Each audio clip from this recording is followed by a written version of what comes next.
My favorite movie genre is horror, and of all the movies that have completely saturated that genre over the decades, the one that rose above all the cheap scares and poor writing to become my favorite horror film is Halloween from 1978. From the haunting opening to the constant building of tension and everything in between, there are a billion things to praise about John Carpenter's legendary slasher classic. I've loved the original since I first watched it years and years ago, but I'd only seen bits and pieces of random sequels over the years. I was curious if any of the other movies in the series could hold up to the original, or even surpass it, and so I decided to watch all 13 to find out and rank them. Now, I won't be going into detail on the actual plots, or critiquing shot composition, or anything that would make this a legitimate film analysis. You can find that on 1,000 much more qualified channels than mine. I just put down any thoughts I had immediately after watching each entry in the series, though there will be some spoilers, so skip any that you'd like to watch. With that said, here's my ranking of all 13 Halloween movies. At the bottom of the list, in 13th place, is Rob Zombie's second Halloween movie, Halloween 2 from 2009. This took the worst aspects of Zombie's first movie and made that the center focus for some reason. Loomis is irredeemably vain and arrogant. Michael is way too human, and all the scenes with young Michael and his mother should have been cut. All of Zombie's scares are so telegraphed and obvious, it is painful to watch. Somehow, he outdid himself and made an even worse movie than his first outing. Shock and gore do not make terror. It's just a 2-hour Rob Zombie music video, and that style and aesthetic does not work for Halloween in the slightest, or do it any favors at all. I think my dog could make a scarier movie. In 12th place is Zombie's first Halloween movie from 2007, and in his first outing, he decided to take a shit on Halloween. The only things teenage characters can talk about in this movie are cursing and sex. Michael apparently needed a 35-minute backstory on why he's evil, showing that Zombie has absolutely no idea what makes Michael scary. Literally every single person except Mrs. Myers, the janitor, and Loomis are complete assholes to Michael for no discernible reason. Laurie calls 911 from one house and then runs to another to escape Michael, and for no reason, the cops go to the house Laurie ran to rather than the address she told them on the phone. How do they know where to go? It's not like Laurie kept them updated on what was going on. Loomis decided to make money off of Michael's story, and the sheriff calls him out on it. Why does the camera shake so much? Even in shots where the characters aren't moving, it's like the cameraman is suffering from withdrawal. Michael is very clearly portrayed as human, so how is he able to survive multiple gunshots and a stab wound? That's the kind of question that doesn't need to be answered in the original, because Michael is the unknown. He's scary because he's unknowable and unstoppable. As soon as you start trying to explain some things, like why he's evil, the things that don't make sense really stick out and make me question why he's a threat at all. Suffice it to say, I hated this pile of shit, and the one before it. Just absolute stains on the legacy of the series. Next up, in 11th place, is Halloween Ends from 2022. Following up immediately from Halloween Kills from 2021, Laurie is hated now, even for things she had no connection to at all, no matter how far you stretch it, just so she has some reason to be in this movie. She also gets to flirt like a middle schooler, despite the fact that she must have done some kind of flirtation to have a child in the first place. Yay. Somehow, Michael has gained anime powers and can read someone's life history from their eyes. Every single person who illegally enters a house is legally obligated to play a couple notes on any piano they find for absolutely no reason whatsoever. It's just mandated by movie law. Why is Michael letting Corey live.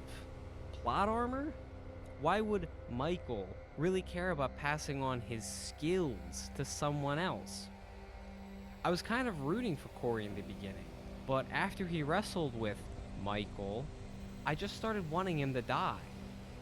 In the second half, there starts to be way too many contrivances for my liking, like Laurie pulling the knife out of Corey's neck. Why does she even grab it? How in the fuck does Corey survive stabbing himself full on in the neck? He's very clearly shown to be just a human. What the fuck? And I'm really glad it conveniently takes him out of the plot nice and easy. No lasting repercussions to speak of here, no sir. Allison reasonably believes Laurie killed Corey, but then she just decides to believe Laurie's innocent because she hears Frank say Laurie called in a suicide. Michael feels like an obligation in this movie, like the screenwriters knew they had to include him so the movie would be successful to some degree, but really didn't want to, so they made him do as little as humanly possible. It was extremely disappointing overall. Not quite as bad as Rob Zombie's movies, but just not worth your time, in my opinion. At 10th place is the 6th movie, Halloween: The Curse of Michael Myers from 1995. This one has a pretty interesting premise, but Michael needs to be stretched and twisted into something far less appealing as a villain in order to make it work. It also suffered from a lack of exposition, a major lack of exposition. Some major plot points could have really done with better explanations, like what happened to Jamie in the beginning, and why Michael is suddenly controlled by some druidic rune. I lost track of the number of times I either laughed at the movie's expense or was baffled by the thought processes of characters, like Tommy seeing a gate closing in front of him, and then for whatever reason being pretty shocked when that same gate is magically still closed when he runs back to it. Coming in at 9th place is Halloween Resurrection from 2002. Besides the fact that the title is ridiculously cliche, which I think does actually work a bit thematically, it wasn't the worst take on why Haddonfield would be terrorized by Michael yet again, but once again it was executed poorly. Reality TV was just starting to balloon, so I can understand why the writers would come up with that idea. But Laurie being killed off in the first handful of minutes 100% feels like she was contractually obligated to appear in the movie. There were at least 3 scenes I really didn't understand the purpose of, beyond artificially extending screen time, like Busta Rhymes patting himself on the back after comforting the female lead. That scene just drags on for so long. Even though it's really short, it feels like a lot longer than it actually is, because it just doesn't mean anything in the context of the movie. On that note, Busta Rhymes was annoying at first, then pretty enjoyable, honestly. And then he overstayed his welcome and usurped the role of hero from the female lead. Suffice it to say, I could have done just fine without him imitating Bruce Lee and talking shit to Michael. I was pretty intrigued by the premise of outside people bearing witness to the slaughter, but I don't think it was used nearly enough, and nobody seemed to actually be affected by the events. These people watched multiple murders happen right in front of them, and they're all just cheery and happy the female lead got out? You could swap the scenes in the Myers house for random clips from the Super Bowl, and the reactions would make so much more sense. 8th place goes to Halloween 3, Season of the Witch from 1982. Like The Curse of Michael Myers, it has a very interesting premise, even more than that movie, but it takes too long to actually start getting into the real plot. Most of the movie had passed before I'd started to get any kind of understanding as to why the movie is titled the way it is. The male lead is very scummy, ignoring his kids for a mystery and some ass, and somehow every woman fawns over him. It felt very much like a cheesy B-movie action hero stapled onto an okay horror movie. I also really didn't like how the female lead was suddenly a robot at the end. I'm still not sure I can suspend my disbelief in favor of Stonehenge being able to power circuit boards to fire lasers and turn heads into bugs. Like, just saying that is fucking weird. Though the ending is really good. It's similar to how Invasion of the Body Snatchers from 1978 ended, but honestly, I thought it was even better than that one. In seventh place is Halloween 5, The Revenge of Michael Myers from 1989. I don't have much to say about this one. Apparently, it was rushed out the door, and it definitely feels like an inferior return of Michael Myers. I've never liked when sequels or continuations add in integral plot points that were non existent in previous installments, and the world shifts to accommodate them, like Michael somehow being able to form a psychic connection just because Jamie touched him. Why wouldn't that also affect Laurie with the amount of times that they've touched each other? Or the nurse from the beginning of the original when she's grappling with him through the window? Or anyone that touched him ever, for that matter. It just is a nonsensical plot point so that a movie can exist. That's all. Sixth place won't be straying far from seventh place. I'm going one movie back to Halloween 4, The Return of Michael Myers from 1988. And I have to say, this is a far cry from the original or even the sequel. A few things happen that should really have been explained better, like Laurie being written off pretty poorly before the movie even begins, and suddenly she has a child. Though Danielle Harris did a surprisingly good job as a child actor. But it had to end on just a terrible note, because I legitimately groaned at that ending. And it doesn't even end up going anywhere. It was just a pointless cliffhanger. All in all, not the worst, but far from the best. Now, fifth place is where I start to actually like the movies more than I dislike them. And the first one to break the top 5 is Halloween Kills from 2021. Man, what a roller coaster. This one had me, then it lost me, then it got me back, then it lost me at the very end. Initially, I thought it was the first sequel to live up to its predecessor, the 2018 one, not the original. Then it focused way too long on the other escaped patient. Then it made me realize how incredible a few people surviving is, so you can see them work through the trauma of what they just experienced together. Then Michael, I guess, feigns being beaten just so he can make a dramatic return? There were parts I loved and hated, and I'm not sure which feeling is stronger. It's pretty hard to look past that unnecessary and out of the blue ending, which just comes across as getting the character out of the way so the screenwriters don't have to do anything with her in the next movie. In fourth place is the original Halloween sequel from 1981. I really like how it follows up on the original, continuing the same night that the first one began on, though what holds it back in my opinion is just feeling like more of the same.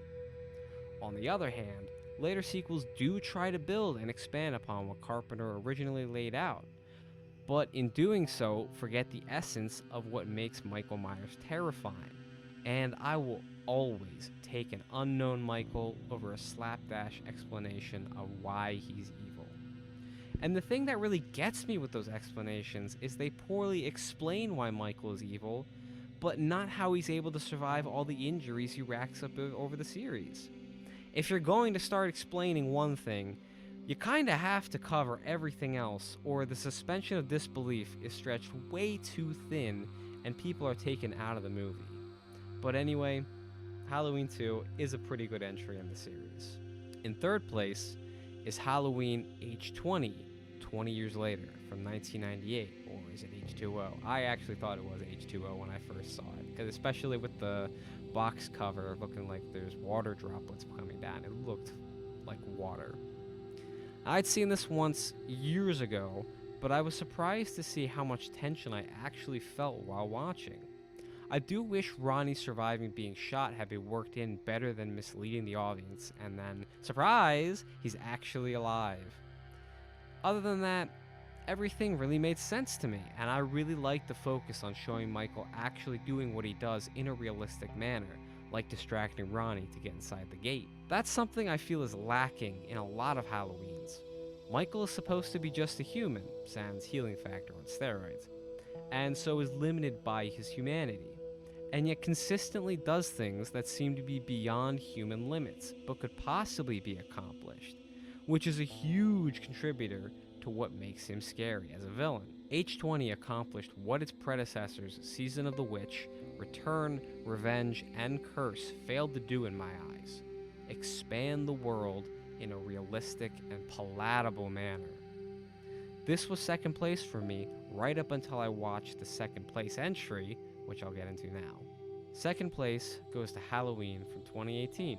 Ah, yeah, Halloween, the sequel to Halloween.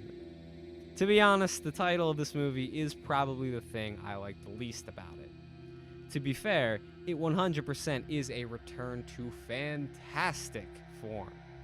It just barely edges out H20 because I saw just a little bit more to the characters than in H20, though I do also really like those characters. Coming off of Rob Zombie's dual decimation of the series, I can't put into words how incredible it was to see a competent story play out. The characters talk, act, and react to situations like normal, rational people, with the weird exception of Allison's boyfriend, who is just a complete jerk-off when he gets drunk. People only swear when it's necessary. People only scream when they're actually in danger and afraid, and also keep quiet to hide.